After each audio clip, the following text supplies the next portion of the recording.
우리 국민은 선출된 권력인 대통령에 대한 기대를 늘 가지고 있습니다. 하지만 그 선출된 권력의 가족이나 측근이 기생하여 호가호위하는 것은 시대를 막론하고 국민들께 가장 상처를 주는 모습이었을 겁니다. 최근 뉴스를 보며 우리는 부끄럽습니다. 대통령의 배우자가 명품백을 수수한 모습이 공개됐습니다. 국민은 끊임없이 대책 마련을 요구하고 있습니다. 대통령 배우자의 법적 지위 및 지원에 관한 법률, 일명 대통령 배우자법을 제정하겠습니다. 이재명 대표의 경기도지사 재직 시절 배우자에 의해서 벌어진 공금의 횡령과 저희 구성원 모두 김건희 여사의 특검법은 모두 대찬성하는 바이고, 거부권으로 인해서 이번 국회에서 이 김건희 여사의 특검법이 폐기된다 하더라도 22대 국회에서 김건희 여사에 대한 특검법을 재발의합니다.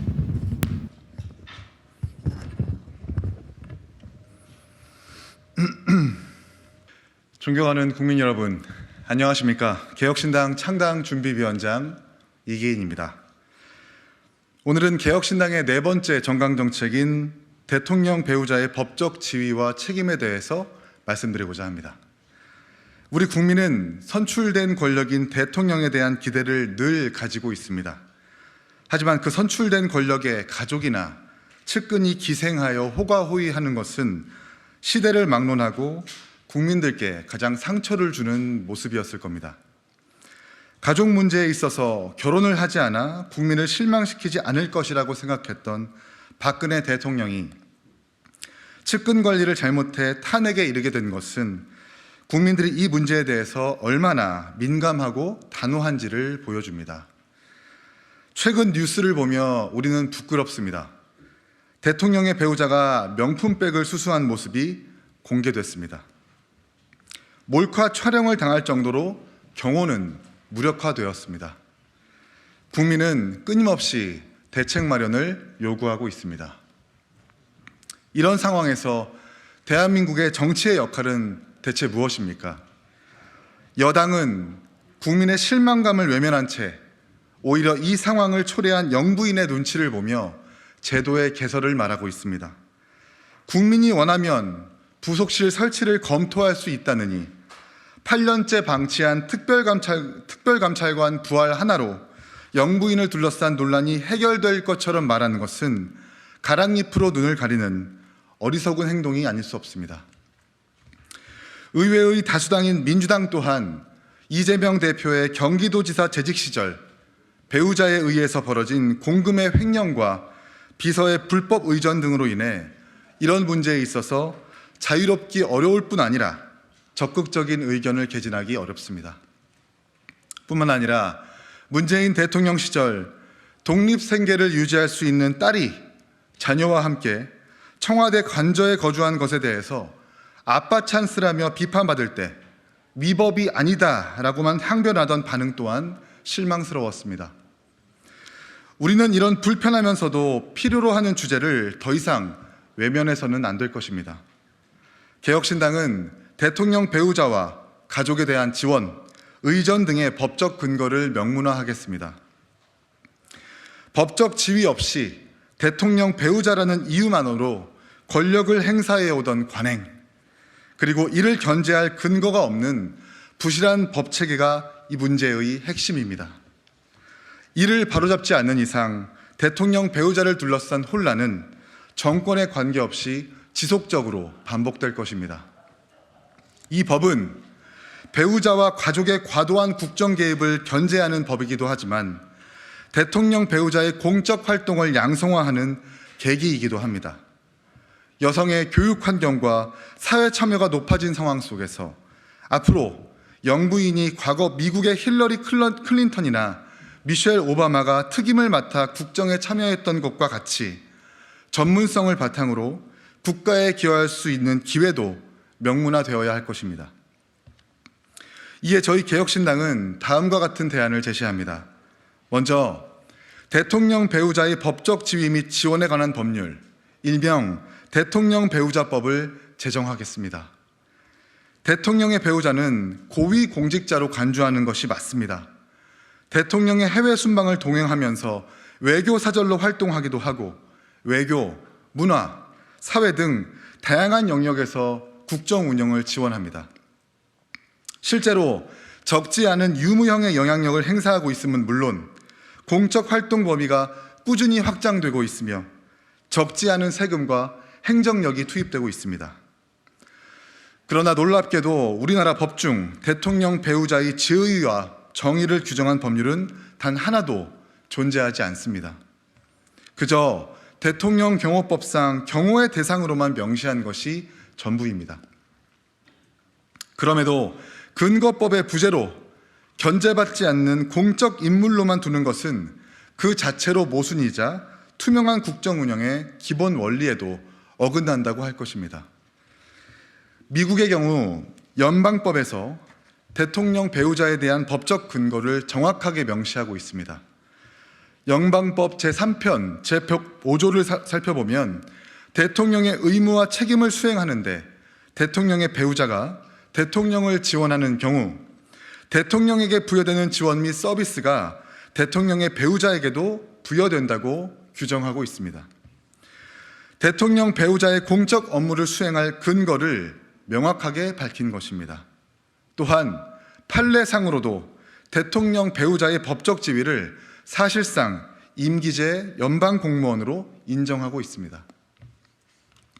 개혁신당은 지금껏 묵인해온 음성적 관행에서 벗어나 대통령 배우자의 역할과 지위, 책임을 부여할 수 있는 명확한 법조문을 마련하겠습니다. 대통령 배우자의 법적 지위와 정의, 책임과 의무뿐 아니라 그에 따른 권리와 지원, 국가적 차원에서 필요한 보호를 함께 다루는 방향이 될 것입니다. 다음으로 대통령 배우자와 관련 형사상 소추의 원칙과 뇌물죄, 청탁금지법 등의 주체에 대해서 명확하게 규정하겠습니다. 모금의 불법성으로 문제가 됐던 이순자 씨의 새세대 심장재단, 이명박 대통령 시절 700억 원이 넘는 예산이 투입된 김윤옥 여사의 한식 세계화 사업, 김영삼 대통령 부인 손명순 여사의 문화예술 지원, 김대중 대통령 정부 시절 이희호 여사가 적극 주도한 여성부 설치 등 모두 영부인이 중심이 되어 추진했던 공적 업무들입니다. 사업의 내용과 취지를 폄훼하자는 것이 아닙니다. 수많은 세금이 들어가는 이 공적 사업들을 공직자가 아닌 자연인, 대통령과 혼인한 자연인이 추진했다고 해도 과언이 아닌 허점을 지적하는 것입니다. 위 사례 중 예산 낭비와 졸속 추진에 따른 감사원 감사 조치까지 이어진 사업이 있었으나 그 과정에서 책임은 영부인이 아닌 사업을 뒷받침한 공무원들이 져야 했습니다. 왜 사업을 추진한 이가 아닌 M1 공무원들, 그저 지시에 충실히 임했던 공무원들만 책임을 져야 한다는 말입니까? 대통령 배우자에 대해서 공무원에 준하는 지위를 적용하여 각종 뇌물죄 및 청탁금지법, 공직자윤리법의 주체로 명시하고 형사소추의 원칙을 천명하겠습니다. 대통령 배우자와 관련된 부패범죄와 비위 행위들이 적지 않은 역사를 반면교사 삼아 양성적 법제화를 통해 투명한 국정 운영을 도모하게 할 것입니다. 마지막으로 대통령 배우자의 모든 공적 활동에 대한 기록과 보존, 공개를 의무화하겠습니다. 거듭 강조하지만 대통령 배우자는 고위 공직자로 간주해야 합니다. 그들이 하는 공공의 역할 또한 투명하게 기록되고 공개되어야 마땅합니다. 그러나 현재 제정된 어떤 법에도 대통령 배우자의 행적을 기록할 관련 근거가 전무할 뿐 아니라 기록 또한 없습니다. 노무현 정부 시절 제2부속실이 기록한 권양숙 여사 활동 자료집이 유일한 사료인데 그마저도 학계 연구 자료용으로 단 50권만 찍었다고 합니다. 우리는 지금까지 흔적도 기록도 없는 대통령 배우자의 활동을 묵인해 온 것입니다. 대통령 기록물 관리에 관한 법률 등 관련법의 개정을 통하여 대통령 배우자의 모든 활동을 기록하고 국민들께 투명하게 공개하겠습니다. 대통령 배우자가 국가로부터 어떤 지원을 받았는지, 국가의 정책 형성과 결정에 얼마만큼의 영향력을 미쳤는지, 국민의 세금이 쓰인 배우자의 모든 공적 활동의 기록을 의무화하고 공개하여 국민의 알 권리를 충족하고 투명한 국정 운영을 도모하겠다는 약속을 드리겠습니다. 존경하는 국민 여러분, 정파에 따라 상대 진영 대통령의 배우자를 비난하는 것은 어려운 일이 아닙니다. 우리 정치권에서 흔히 볼 수 있는 풍경입니다. 때로는 과도한 악마화가 덕지덕지 붙어서 눈살 찌푸려지는 소설의 대상이 되기도 했습니다. 정치를 헐리우드 가심의 수준으로 격화시키는 방법은 아닐런지요. 모두 대통령 배우자를 둘러싼 공적 인물로 취급하지 않고 베일에 쌓인 존재로 방치해서 생기는 일이라고 저희 개혁신당은 진단합니다. 저희 개혁신당은 그 해묵은 관성을 단호하게 거부합니다.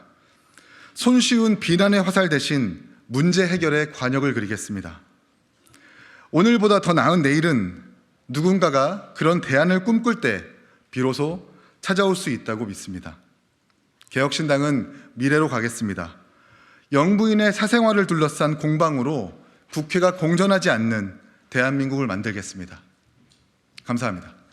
정강정책 시리즈로 영부인의 법적 지위와 그에 대한 책임에 대해서 말씀을 드렸습니다. 저희 정강정책 연설문에 담기진 않았지만 대통령 배우자뿐 아니라 단체장의 부인도 동일한 기준을 또 동일한 가이드라인을 마련해야 한다고 저희는 주장하고 싶습니다. 사실 현재 행안부 지침상 대통령 배우자 및 단체장의 배우자에 대한 규제는 규제로만 그칩니다. 관용 차량을 사용하면 안 된다든지 사적 행위에 경비를 지원하면 안 된다라는 그 정도의 규제만 그치는데 단체장의 배우자도 대통령 배우자와 동일한 기준으로 가이드라인을 만들어야 될 것을 저희는 주장하고 싶습니다. 오늘 정강정책에 대해서 질문 있으시면 해주시면 답변 드리겠습니다. 위원장님, 김건희 여사 헌법 관련해가지고 네. 이제 재표결을 좀 앞두고 있는 것 같은데 그 관련해서 좀 어떻게 보시는지 말씀해 주시고 싶고요. 또 하나는 이제 비대위 안에서도 김건희 리스크 관리해야 된다, 플러스 알파가 필요하다는 발언도 나왔었는데 그 부분에 대해서 좀 어떻게 보시는지. 일부 국민의힘 비대위원께서 김건희 리스크를 입에 직접 담았다는 것은 매우 의미가 있다고 생각하지만 그것이 비대위 전체의 그리고 국민의힘 당론으로 분출되지 못하는 것에는 매우 유감을 표합니다. 그리고 저희 개혁신당 같은 경우에는 아직 당이 만들어지지는 않았고 당론은 없지만 저희 구성원 모두 김건희 여사의 특검법은 모두 대찬성하는 바이고 대통령의 거부권을 거부하는 입장입니다. 그리고 설령 거부권으로 인해서 이번 국회에서 이 김건희 여사의 특검법이 폐기된다 하더라도 22대 국회에서 김건희 여사에 대한 특검법을 재발의할 예정입니다. 그만큼 고위공직자로 간주되는 대통령 배우자는 높은 도덕성을 요구합니다. 그러나 이렇게 사실상 대통령이 받고 있는 형사상 불소추의 원칙을 대통령 배우자까지 적용하는 것은 옳지 못하다는 명확한 입장을 가지고 있습니다. 말씀하신 법안에 특정 행동을 했을 하지 않았을 때에 대한 처벌조항 처벌 조항도 당연히 담겨야 하겠지만 오늘은 정강정책 연설인 만큼 좀 대략적인 방향성을 제시했다고 좀 보고요. 당연히 어떤 지침이나 행동사항의 규제 정도로만 그치지 않고 그것을 어겼을 때 어떻게 처벌되어야 하는지는 사회적 합의를 통해서 담아야 된다고 저희는 생각하고 있습니다. 이번이 네 번째 정강정책 발표인데 혹시 김건희 여사의 한국 수술하든지 이런 의혹들이 혹시 이 정책을 발표한 데 영향을 미쳤나요? 물론 지금 대한민국 정치권이 특검을 둘러싸고 공전하는 것에 있어서 이것이 특검의 찬성 수용 여부를 떠나서 근본적인 대안은 무엇인가를 저희가 미리 좀 고민을 했습니다. 그렇게 봤을 때 특검 수용뿐 아니라 지금까지 유명무실했던 대통령 배우자에 대한 법적 지위를 확실하게 확립해야만 앞으로 정권에 관계없이 이런 동일한 논란이 반복되지 않을 것이라는 진단이 있었기 때문에 이러한 정강정책 네 번째 연설을 한 것이고 명품백은 일부 부수적인 문제라고 생각을 합니다. 하지만 부수적인 문제여도 정권에 관계없이 똑같은 일이 발생될 수 있기 때문에 먼저 법적으로 제도화하고 명문화하는 것이 가장 선행되어야 한다고 생각을 합니다.